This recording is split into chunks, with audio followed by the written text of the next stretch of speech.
Allez, mais oui, mais on est là, mais on est présent, c'est dimanche, c'est 10h, c'est le débrief hebdo.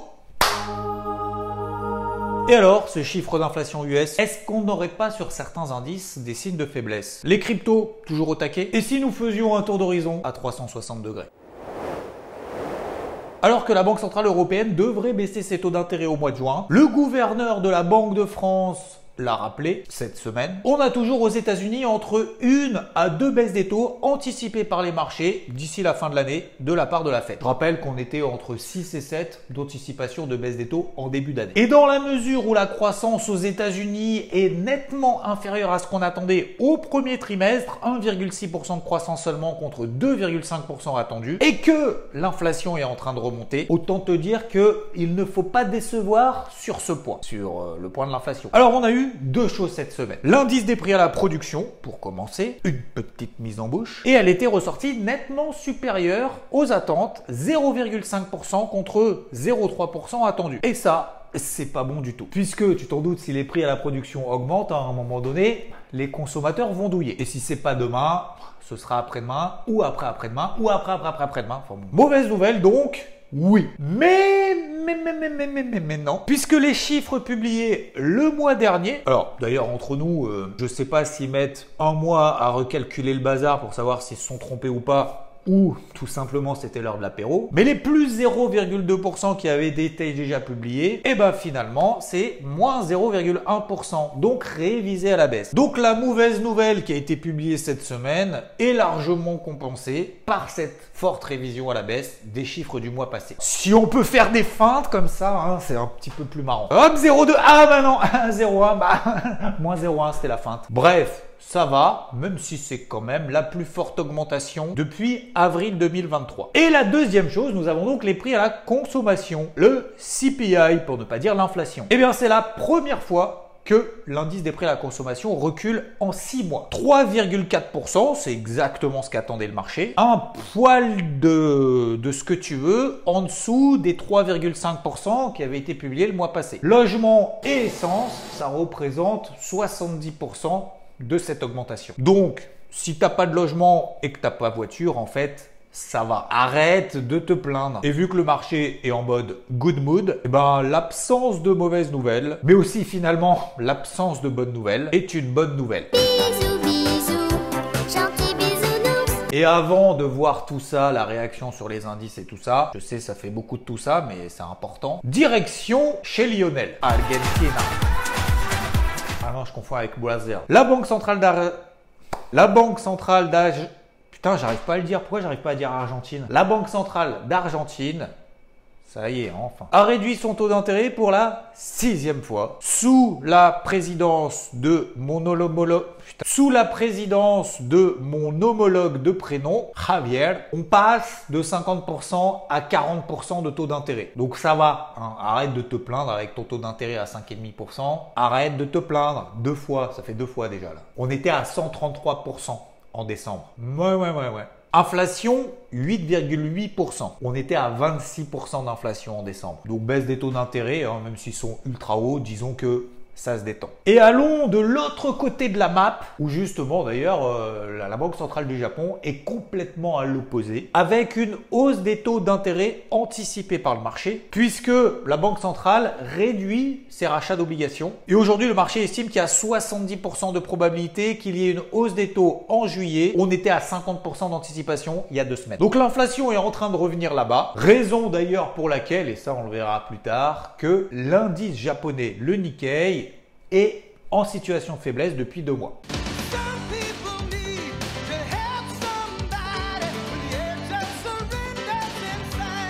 Alors, ça veut plus travailler après 62 ans? Ben alors là, on muscle son jeu. Pardon. Et oui, la part des travailleurs qui veulent travailler à plein temps après 62 ans aux États-Unis diminue. Et ça commence progressivement à devenir la norme. Seulement 45% d'entre eux estiment qu'elles travailleront probablement à temps plein après cet âge-là. On était à 55% il y a quelques années. Et donc du coup, en fait, depuis le Covid, on a quand même 2 millions de retraités de plus que ce qui était prévu. Et puis, alors on n'en a pas parlé tout à l'heure, mais on a eu cette semaine les ventes au détail aux États-Unis. Là, c'était pas bon, puisqu'on attendait 0,4% de hausse et finalement est sorti 0. 0,00. Et au passage, encore une mauvaise nouvelle d'un point de vue des chiffres macroéconomiques.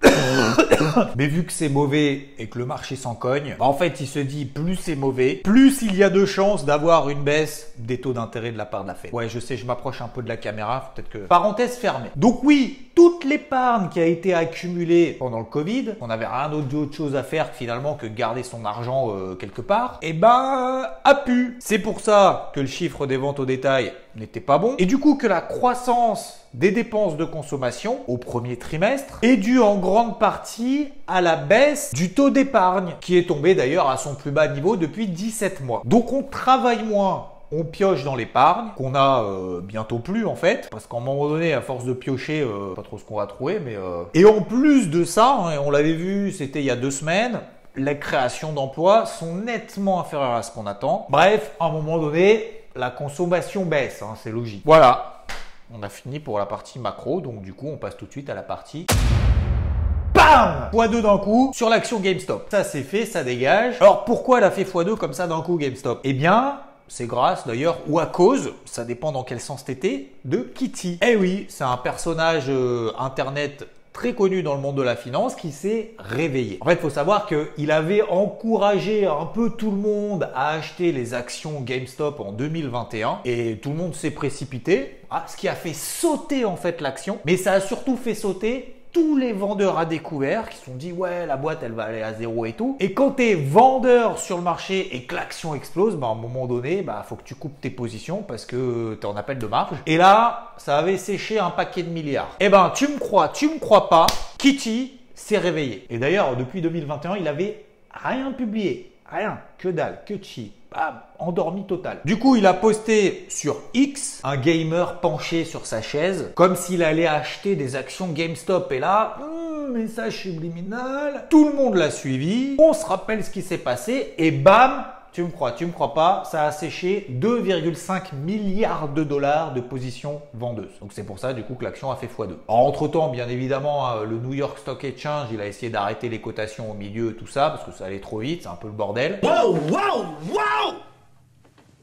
Stop and break it down! Il faut savoir que les positions vendeuses sur l'action GameStop représentent 24% de l'ensemble des actions qui sont cotées. Donc autant te dire qu'un short squeezer qui avait déjà short squeezé l'action GameStop se réveille 3 ans après, Wall Street a trempé. Et puis autre nouvelle, l'action MicroStrategy va être incluse dans l'indice MSCI World. Je rappelle que MicroStrategy a accumulé, faut que je fasse mes calculs parce que là, ah ouais quand même, 13 milliards de dollars sur le Bitcoin. Plus de 210 000 Bitcoins en portif. L'action MicroStrategy a été multipliée par 4 l'an dernier, ce qui est quand même carrément mieux que les 130% du Bitcoin. Bouh, 130%! 130% de hausse si t'es pas en levier. Après avoir été multiplié par 4 depuis le début de l'année, le cacao connaît maintenant sa plus forte baisse depuis 60 ans. Le temps, je pense que tout le monde l'a ressenti ces derniers jours, ces dernières semaines, pour ne pas dire ces derniers mois. Tous les jours, et ça n'a bien gonflé sur le système quand même, qui pleuve là depuis quand même 8 mois. C'est bon, à un moment donné, c'est d'ailleurs aussi le cas au Ghana, deuxième producteur mondial, et en Indonésie, ce qui forcément alimente la volatilité sur le marché. Plus de pluie, meilleure est la récolte, augmentation de l'offre, les prix baissent. C'est ainsi que nous venons de voir le principe de l'offre et de la demande. Alors ça compense à l'inverse le manque d'humidité qu'on a en Afrique de l'Ouest et ça, jusqu'à présent, ça a pesé sur l'offre. En plus du vieillissement des arbres et de toutes les maladies qu'ils ont eues. Mais pour autant, les gestionnaires de fonds augmentent et profitent de cette occasion et de cette forte baisse, donc depuis 60 ans, pour augmenter leur exposition sur le cacao, qui est accessoirement à un plus haut depuis 3 semaines, leur exposition. À suivre d'ailleurs d'un point de vue technique, puisqu'on est en train de revenir sur la moyenne mobile à 20 semaines, ce qui peut offrir un point d'entrée, si bien évidemment ça s'intéressait de rentrer sur le cacao. Les graphiques de Xavier Penaud. Ouais, je suis pas assez payé pour faire ça. Et c'est parti messieurs dames, nous voici avec les graphiques. On va regarder tout de suite l'évolution des taux d'intérêt à 10 ans aux États-Unis et on voit qu'ils se sont plutôt détendus cette semaine. Logique avec ce qui s'est passé et l'interprétation du marché comme quoi l'inflation baisse un peu est conforme aux attentes. Donc vu que le marché est en mode good mood, et ben du coup il interprète l'absence finalement de bonnes ou de mauvaises nouvelles comme une bonne nouvelle. Donc le taux à 10 ans se détend un peu de la même manière d'ailleurs que le dollar américain qui lui continue à se replier. C'est tout à fait normal. S'il y a des anticipations où le coût de l'argent va baisser, et ben le dollar américain baisse par effet de contagion forcément. Et sur les marchés traditionnels, alors il y a eu 2 zones géographiques, on va dire peut-être même 3 d'ailleurs, entre l'Europe, ce qui se passe en Asie, notamment au Japon plus particulièrement, et aux États-Unis. Alors en Europe, on a des marchés qui reviennent en fait globalement, et ça on en avait déjà parlé la semaine dernière, sur les mêmes niveaux hebdomadaires qui avaient suscité il y a 1 mois et demi plus tôt, une baisse de l'ordre de 4, 5, 6%, ça dépend des indices, certains sont forts, d'autres sont faibles. 4, 5, 6% des marchés, il y a 1 mois et demi, on revient pile poil sur ces niveaux. Donc la première question qu'on peut se poser, c'est est-ce que le fait de revenir sur ces niveaux est un point d'entrée à l'achat ou à la vente? J'estime, encore une fois, et on l'a vu d'ailleurs avec Rodolphe jeudi soir dans le live et dans l'apéro qu'on a fait jeudi soir, que nous n'achetions pas ces niveaux-là pour les différentes raisons macroéconomiques évoquées, les valorisations, etc., etc. Quand bien même, oui, nous sommes toujours dans des tendances haussières. Mais aujourd'hui, en termes de timing, on préfère passer à côté d'une hausse potentielle que de prendre le risque de payer maintenant et de se manger une baisse de 10, 15, 20%. Donc aujourd'hui, le CAC, d'ailleurs, cette semaine, vous regardez le CAC sur la semaine, même si l'indice n'est pas encore clôturé au moment où je tourne la vidéo, le CAC perd un peu moins de 1% cette semaine. Vous prenez par exemple les indices américains, le Dow Jones il prend 1%, le SP500 prend 1,5%. Donc on voit tout à fait que l'Europe est en train de sous-performer, en tout cas cette semaine, les États-Unis. Vous regardez également d'autres indices comme sur l'indice Dow Jones, c'est exactement la même chose que sur le CAC. On revient sur la même zone qui avait suscité une baisse de 5-6% de l'indice après avoir réagi sur la MM20 Weekly. Et si je prends le SP500, c'est exactement la même chose aussi. On revient sur ce même niveau-là. Donc aujourd'hui, pour nous, ce n'est pas une zone d'achat, ce n'est pas une zone d'achat ici. On a réagi sur la MM20 Weekly, oui. Ma zone d'achat, c'était plutôt en bas sur la ligne rouge et sur la bande basse de ce canal ascendant qui est la moyenne mobile à 50 semaines. Donc aujourd'hui, on n'a pas de signal baissier, mais si on s'approche ici, et je vais prendre d'ailleurs le Nikkei, parce que j'ai oublié de faire le Nikkei, tac, tac, tac, hop, on fait le Nikkei ici. Regardez le Nikkei, lui, depuis finalement 1 mois et demi, 2 mois, et ben en fait, il baisse. Alors il baisse suite à ces anticipations de hausse des taux de la part de la Banque centrale du Japon. On a échoué à 2 reprises sur la borne haute de ce canal, d'accord? Et vous avez vu que derrière, on a bien réagi sur la MM20 Weekly. Les MM20 Weekly, que ce soit d'ailleurs sur le SP500, vous regardez le Nikkei, on a parfaitement bien réagi. Pas sur le CAC, on n'est pas revenu pile poil dessus, mais on s'est quand même vachement approché. Donc aujourd'hui, ce n'est pas des zones d'achat. Maintenant, est-ce qu'on a des signaux de vente? Alors, oui et non, ça dépend sur quels indices. On a des prémices de signaux de vente sur le CAC 40. Quand je dis des prémices, c'est tout simplement sur des unités de temps très courtes. On regarde ici le CAC, d'accord?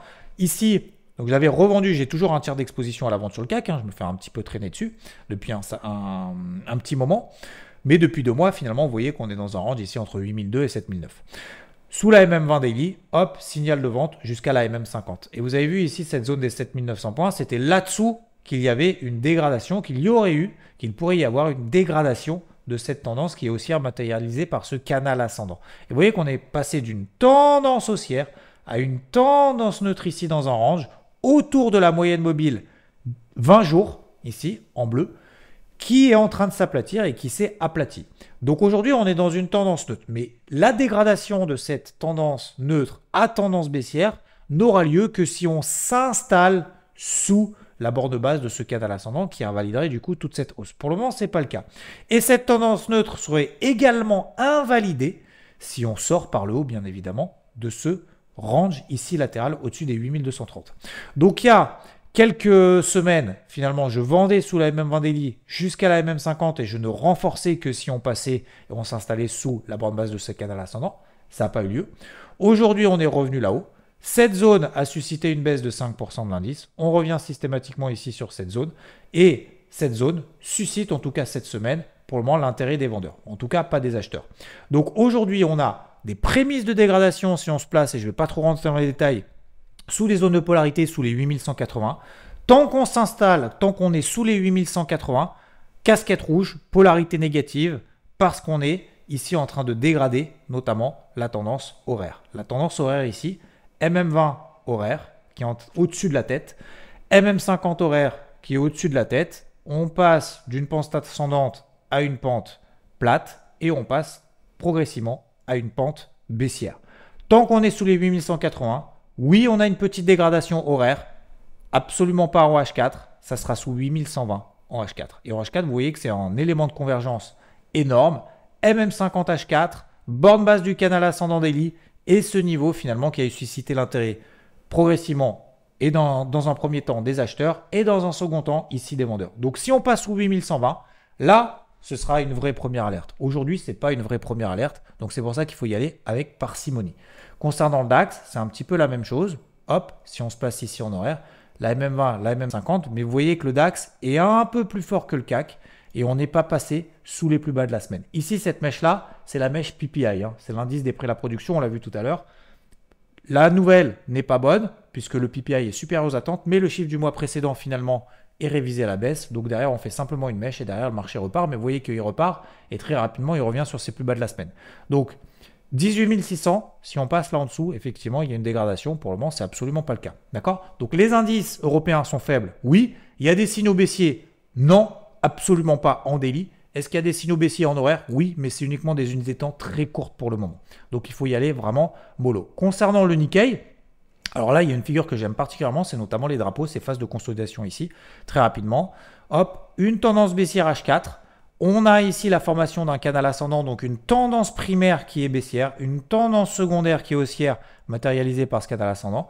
Et donc, on continuerait du coup dans le sens de la tendance précédente ici, qui est baissière, uniquement si on en sort par le bas. Donc on en sortirait par le bas uniquement si on passe sous les 38 300, 38 400. Ça sera donc un niveau que je vais suivre la semaine prochaine pour accompagner éventuellement une poursuite du coup de cette tendance primaire baissière en H4. Voilà pour le Nikkei. Je vous donne tous les plans en amont. Encore une fois, après, vous en faites ce que vous voulez. Concernant le SP500, pour le moment, j'ai pas bougé. Pourquoi? Même si on est là-haut, bah pour le moment, j'ai pas de signal baissier. Je me mets ici en daily. On n'a même pas fait, alors on a fait un petit breakout, mais on n'a pas fait d'avalement, en tout cas au moment où je tourne la vidéo. Vous regardez ici en H4, tout est haussier. Vous regardez en H1, tout est haussier. On n'a même pas enfoncé une MM20 daily. Donc ce qui montre parfaitement que les indices américains sont beaucoup plus forts que les indices européens. Beaucoup plus forts aussi bien évidemment que l'indice Nikkei. Et si on s'installe uniquement sous une zone de polarité, donc en l'occurrence aujourd'hui j'ai une zone de polarité autour des 5250, si on commence à s'installer là en dessous, et d'ailleurs je vais me placer une alerte ici, si on commence à s'installer là en dessous, là oui, on pourrait commencer à voir quoi? Hop, on se met en weekly, échec sur haut de canal, encore une fois, un petit peu plus haut que le précédent, puisque le SP500 a fait des nouveaux records historiques, petite dégradation ici en daily, et 5250, oh, au-delà d'une zone H4, regardez à quoi ça correspond. Ça correspond au haut du précédent range dans lequel l'indice était neutre. Donc vous voyez, aujourd'hui l'indice est haussier. On était en tendance neutre ici autour de la MM20 MM50. On est passé en dessous de cette zone tendance baissière. Je l'ai accompagné jusqu'à 4984 très exactement, depuis les 5002. Charbonné, c'était mon deuxième TP. J'attendais un rebond pour vendre sur les 5080, 5100. Ça a fonctionné une fois, deux fois. Derrière, on passe au-dessus, terminer les ventes, fini. On passe en tendance neutre. Si on veut accompagner la tendance, et comme je l'ai répété tout au long de la semaine sur IVT, notamment dans les morning mood, oui, en H4, on peut acheter puisque toutes les polarités sont positives et c'est positif. Et tant que c'est positif, bah, le mieux, c'est d'accompagner la tendance. Je ne suis pas vraiment à l'aise d'acheter ces niveaux-là, donc c'est comme ça. Mais effectivement, vous avez tout à fait raison. Et tant qu'on est au-dessus des 5250, pour le moment, le scénario, la casquette verte, reste privilégié, notamment sur les indices américains. D'accord? C'est un peu la même chose, notamment sur les indices, les autres indices. Je vais prendre d'ailleurs le Russell 2000. Russell 2000 aussi que je travaille et que j'ai longuement travaillé. Donc je vais continuer à faire le suivi là-dessus. Le Russell 2000 aussi, regardez en weekly, on revient sur une grosse zone ici de résistance. Cette zone de résistance ici que j'avais travaillé à la vente, alors c'était pas vraiment le point haut hein, que j'ai travaillé, c'était au milieu des, on va dire 2100, entre 2050 et 2100. Il a baissé de 10%. C'était un gros TP1 ici swing sur les 1910 qui a été atteint d'ailleurs sur les futurs mais pas sur le cash. Ici, gros TP1 swing. J'attends un rebond pour revendre. On revient sur la zone de vente. Mais cette zone de vente, je dois avoir un signal baissier au moins en daily, mais je dois au moins passer sous une zone de polarité. Aujourd'hui, elle est à 2085. D'accord? Donc tant qu'on passe pas sous les 2085 pour le moment, je ne m'énerve pas. Si on commence à s'installer là en dessous, là je commence à avoir des prémices de signaux baissiers, mais La grosse baisse n'aura lieu que si on passe sous les 1910, bien évidemment, vous l'avez vu. Ici, on est simplement en tendance neutre depuis le début de l'année. Donc le Russell 2000, je rappelle, c'est les petites capitalisations aux États-Unis. Qu'est-ce que je veux dire aussi? Le VIX, vous voyez, c'est l'indice de volatilité implicite, on est au plus bas. Les cours du pétrole, ça n'a pas trop bougé cette semaine. Et, bah tiens, les cours de l'or. Les cours de l'or, bah tiens, si Rodolphe nous parlait des cours de l'or. Bonjour à toutes et à tous, bonjour Xav. Merci de me recevoir à nouveau dans ce petit débrief hebdo. On fait un petit point notamment sur les matières premières et effectivement le gold. Donc le gold, c'est pour moi parfaitement la définition même de ce que c'est, je vous le répète souvent, persévérance, discipline, patience et constance dans un plan. Et donc finalement, tous nos plans ne seront pas gagnants. Et c'est pour ça que si on arrive à gérer une exposition du capital vraiment clean, un money management vraiment précis, vraiment une gestion de taille, de position de capital, et qu'on respecte ces plans jusqu'au bout, certes, ils ne seront pas 100% gagnants, mais avec quelques éléments graphiques importants et intéressants à chaque coup. Pour la plupart, on va dire 9 sur 10, ils le seront, sauf que faut accepter de perdre, mais il faut accepter également de gagner, d'accord? Et donc le gold, ce fameux range là, entre, on va dire, 1007 et 2050, qui nous ennuie ou pas, mais en tout cas pour moi qui m'a donné beaucoup de fil à retordre, donc c'est quand même une grosse satisfaction, parce que c'est ma plus grosse exposition, c'est ma plus grosse position sur les marchés. Vous voyez que on est sorti, on va dire grosso modo, si on fait ça, on est sorti par le haut de ce range, d'accord? Et donc, c'est magnifique, le gold. Je pense que ça soit dans tous les débriefs, sur Telegram ou n'importe où, j'ai insisté dessus depuis un an non-stop. Et qu'est-ce que vous voyez? Vous voyez que, et c'est pour ça que je tenais ce plan et ma position, regardez, c'est vraiment incroyable. Donc là, on a la MM7 mensuelle, et là, on a carrément eu un non-croisement mensuel. Vous voyez que la MM50 repousse, non-croisement haussier repousse la MM20, c'est hyper important à connaître ça, hein. La moyenne mobile à 20 mois vers le haut, et donc, clairement, le gold est absolument magnifique.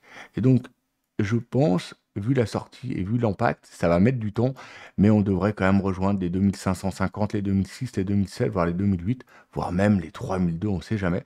Donc, sur le gold, pour l'instant, on reste très positif et il faut continuer d'acheter les replis. Ne me dites pas qu'il n'y a pas de repli. Vous mettez en journalier. Ici, les bébés qui se mettent à plate, la MM50 qui remonte. Il y avait un repli très intéressant sur IVT et en live. J'en ai parlé de multiples fois pour reprendre la tendance et tout. J'attire votre attention quand même ce matin sur un principe assez simple.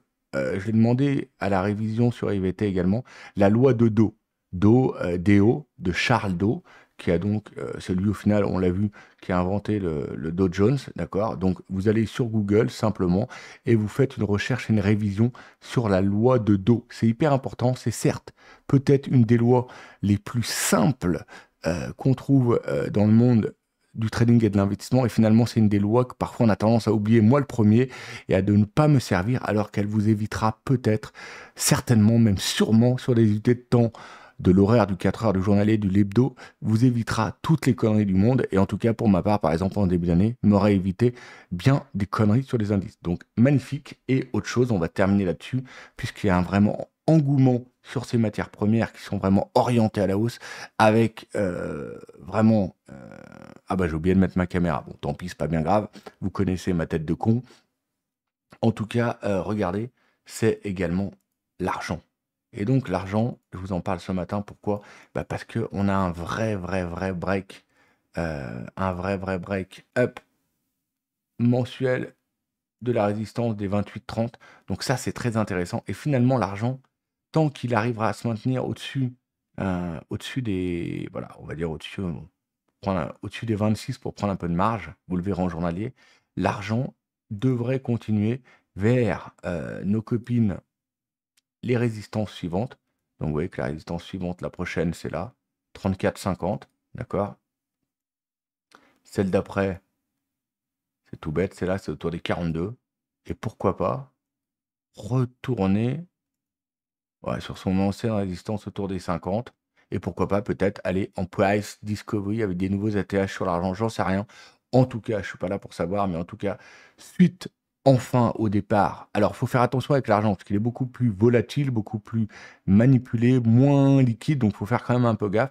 Mais je suis obligé de vous dire que même si moi, pour ma part, je préfère nettement l'or à trader en termes de sérénité notamment, mais on a un non-croisement aussi également MM20, MM50, MM7 avec vraiment un énorme breakout haussier mensuel de la zone sur l'argent. C'est vraiment propre, c'est vraiment beau. Et finalement, si vous vous mettez en journalier, vous voyez qu'en journalier, il y avait un point de reprise magnifique ici.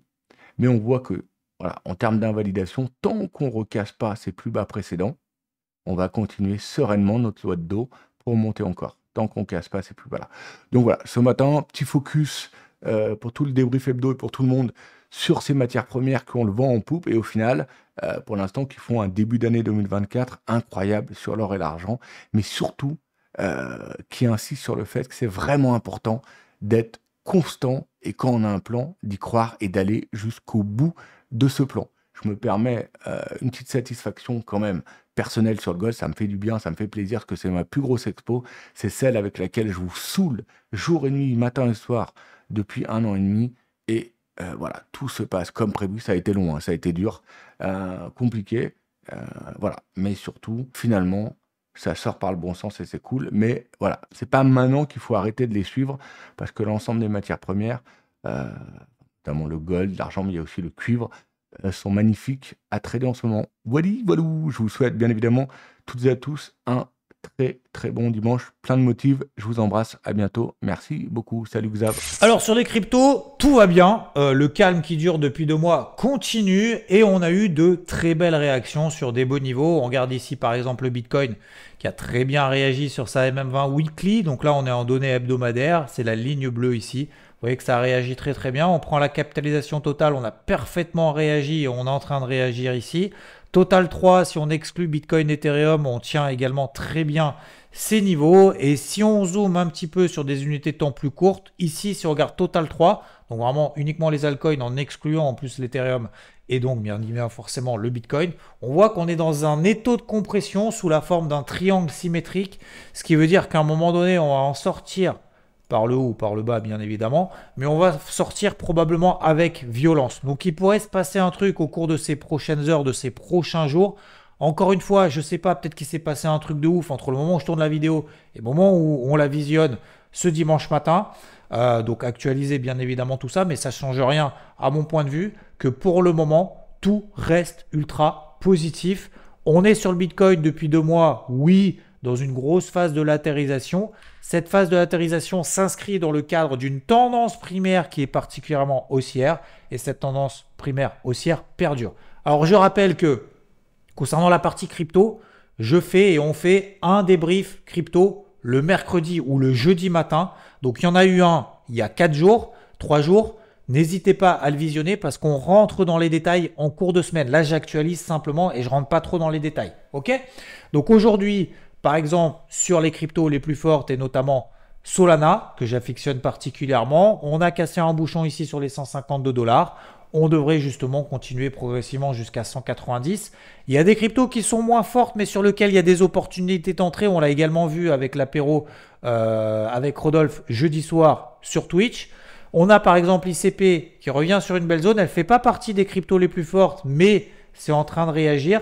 On a l'Ethereum également très intéressant qui est en train peut-être de faire simplement un sursaut d'orgueil, mais qui est en train de reprendre un peu de puissance par rapport au Bitcoin. Si on prend ici ETH, BTC, on est au plus bas depuis des mois, voire même d'ailleurs depuis des années. Mais on voit que ça rebondit un petit peu. Donc l'Ethereum, il ne faut pas trop l'enterrer tout de suite. On a des cryptos donc, qui restent encore très très fortes, et notamment par exemple AR, toujours très très forte. Si je la prends ici, vous regardez ici en weekly, on est très loin de la MM20 hebdo, d'accord? Et vous voyez qu'on est déjà en train de faire des records depuis maintenant 1 an et demi. Et il y a d'autres cryptos comme ça. Donc le but du jeu, c'est toujours la même chose, c'est de se dire, en long terme, on est en train de bien réagir sur des MM20 weekly, on achète les supports lorsque on a une tendance primaire qui est haussière, on revient sur des MM20 weekly ou des MM50 weekly pour les plus faibles. Mais les plus faibles peuvent devenir un petit peu plus fortes que les autres. On a parlé notamment par exemple de Link ici, elle n'est pas très très forte. Elle était et elle est revenue ici sur sa MM50 weekly. On voit que ça réagit très très bien. Donc pour le moment, c'est vraiment positif pour la suite. Il y a des cryptos fortes, il y a des cryptos faibles. Il ne faut pas tourner comme un avion. Si on fait de la gestion active, je rappelle toujours, il faut prendre ses bénéfices au bout de plus 10, plus 15, plus 20% si on est dans une optique de gestion active. On allège 30%, l'autre 30-40% qu'on a, on allège sur un TP2 avec un objectif un petit peu plus ambitieux. Par exemple, et je prends l'exemple de Solana ici, sur les 190, autour de cette zone-là, ça nous permet de récupérer un petit peu de cash. Et si le marché continue finalement de s'inscrire dans ce range, il y a la partie long terme qui dure. Là, on vise des objectifs beaucoup plus ambitieux sur des unités de temps plus longues. Et la partie court terme, ce qu'on fait, c'est qu'on va la travailler. On va la travailler, on fait plus 10, plus 15, voire même plus 30, plus 40 si on a des cryptos qui sont fortes. Et dès que ça se replie, ça nous permet de reprendre des positions. C'est ce que je fais ici, par exemple, et ça je pense que c'est le bon exemple, c'est sur ICP. Ici, hop, j'avais une épuisette notamment ici, elle a pris 40%, hop, ça rebaisse un petit peu. Je repaye exactement la même zone. Je ne sais pas si ça va tenir, ça va relancer ou pas, mais c'est une hypothèse de travail. Il faut prendre des décisions. Cette décision, c'est de se dire, si on revient sur cette zone support qui a marché 2 fois, 3 fois, 4 fois, 5 fois, 6 fois, et probablement qu'elle va marcher une 7e fois, donc j'y retourne. Voilà. Donc c'est ce travail-là qu'il faut faire notamment en gestion active. Et il ne faut pas avoir de regret de se dire, si je sors, par exemple, à plus 10%, 30% de ma position en gestion active, et si on va à 190 par exemple sur Solana ou 200, c'est pas grave. Au contraire, on a le long terme de toute façon qui est en train de courir, on a plein de choses en gestion active, et ça nous permet de récupérer du cash si jamais demain, après-demain, le marché se replie à nouveau, et pendant que ceux, comme à chaque fois, commencent à paniquer lorsque on se dit « Oh là là, ça y est, c'est le début de la fin, on rentre en bear market », finalement, c'est à ce moment-là que nous, on paye justement, on en profite pour faire des courses, et on a des points d'entrée qui sont intéressants dans le cadre de ce marché très calme depuis 2 mois, mais dynamique et qui a été dynamisé, et c'est justement la justification de cette grosse bougie haussière impulsive. C'est quoi? C'est le chiffre d'inflation qui est ressorti mercredi finalement, conforme à ce qu'on attendait. Et vu que le marché est en mode good mood, il nous montre encore une fois avec cette bougie verte, malgré le fait qu'il n'y ait pas vraiment de bonnes nouvelles. Voilà pour la partie crypto. Et voilà messieurs, dames, le débrief hebdo est déjà terminé. J'espère que ça vous a plu. N'hésitez pas à mettre un like, un grand merci pour ceux qui font l'effort de le faire et pour ceux qui apprécient. Merci de votre soutien depuis le début, depuis maintenant moultes années. N'oubliez pas également de regarder toutes les dernières vidéos qu'il y a sur la chaîne en vous abonnant pour recevoir toutes les nouvelles vidéos qui seront publiées. Un grand merci encore une fois pour toutes celles et ceux qui étaient présents au live apéro Twitch avec Rodolphe. Jeudi soir, c'était franchement très très sympa. Vous étiez quasiment 2000 à être passés, donc c'est cool, ça fait plaisir. Merci beaucoup, on a passé un beau moment en plus. À très vite sur IVT, à très vite le matin dans le Morning Mood. Vous pouvez également joindre le Telegram de Rodolphe, je mets tout dans la description. Tous les mardis soirs en live sur Twitch. Et en attendant, je vous souhaite encore une fois, ah non, c'est pas un pont là. Là, c'est encore un jour férié. Très bon week-end de 3 jours. Si vous avez la chance d'avoir un week-end de 3 jours, les marchés sont ouverts. Donc nous, on sera encore là demain matin. Ciao, ciao!